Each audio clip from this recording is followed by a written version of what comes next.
Exports جو ہیں وہ پاکستان کی ایک پین ہے، یہ اس کو ہم بڑھا نہیں سکے پچھلے 7-8 سالوں میں۔ پی ایم ایل این کا جو آخری سال تھا 2018، اس میں 13% پچھلے سال کے بنسبت ایکسپورٹس بڑھی، اور ہمارا 24.8 بلین US ڈالرز کی پاکستان نے ایکسپورٹ کی۔ بدقسمتی سے جب پی ٹی آئی کی گورنمنٹ آئی تو 2 سال لگاتار جو ہے وہ اس ہدف کو جو ہے وہ ہم کراس نہیں کر سکے، بلکہ اس ہدف سے کم ایکسپورٹ ہوئی۔ اور اس سال جو ہے وہ قدرے بہتر ہیں ایکسپورٹس، اور امید ہے کہ یہ 24 بلین کو لگ بھگ ٹچ کر جائیں گی، یا 24 سے 25 بلین US ڈالرز تک لگ بھگ ٹچ کریں گی، جو کہ ابھی بھی ہمارے 2008 کے فگر کو وہ بہت تھوڑے مارجن سے شاید وہ بیٹ کر جائیں۔ تو یہ چیز ایکسپورٹس خاص کر کے جو ہمارے وقت پہ ڈالر تھا وہ 115 روپے کا تھا، اب ڈالر 160 روپے کا ہو گیا ہے۔ اس چیز کے باوجود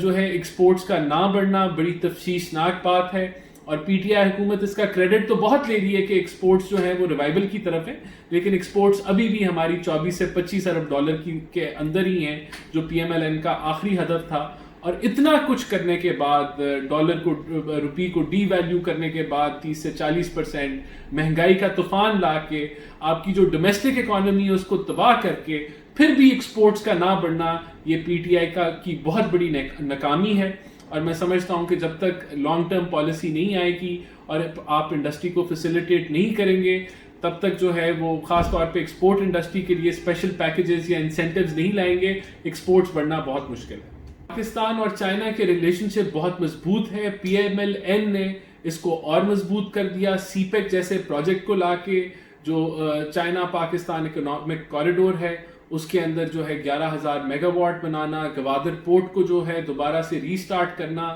روڈ نیٹ ورکس بنانا، اور اس کے علاوہ ایس ای زیز جو اسپیشل اکنامک زونز ہیں، اس نے جو ہے وہ اس کو سیمنٹ کر دیا اس ریلیشن شپ کو۔ لیکن بدقسمتی سے ہم نے یہ دیکھا جب سے پی ٹی آئی کی گورنمنٹ آئی تو یہ سی پیک پروجیکٹس جو ہیں نہایت ہی سست روی کا شکار ہو گئے، اور یہ بیک اینڈ پہ چلے گئے سی پیک پروجیکٹس۔ تو میں سمجھتا ہوں کہ جو بنیاد پی ایم ایل این نے رکھی، خاص کر کے اس ملک سے دہشت گردی کو ختم کر کے، اور ایسا ماحول بنا کے جہاں فارن انویسٹر جو ہے وہ کمفرٹیبل فیل کرے پاکستان میں آ کے اور یہاں سرمایہ کاری کر کے، اس بنیاد کے اوپر پی ٹی آئی اس کو جو ہے وہ آگے لے کے نہ چل سکی۔ اب دوبارہ سے یہ کوشش کر رہے ہیں، لیکن انہوں نے 2.5 سال ضائع کر دیے، جو پاکستان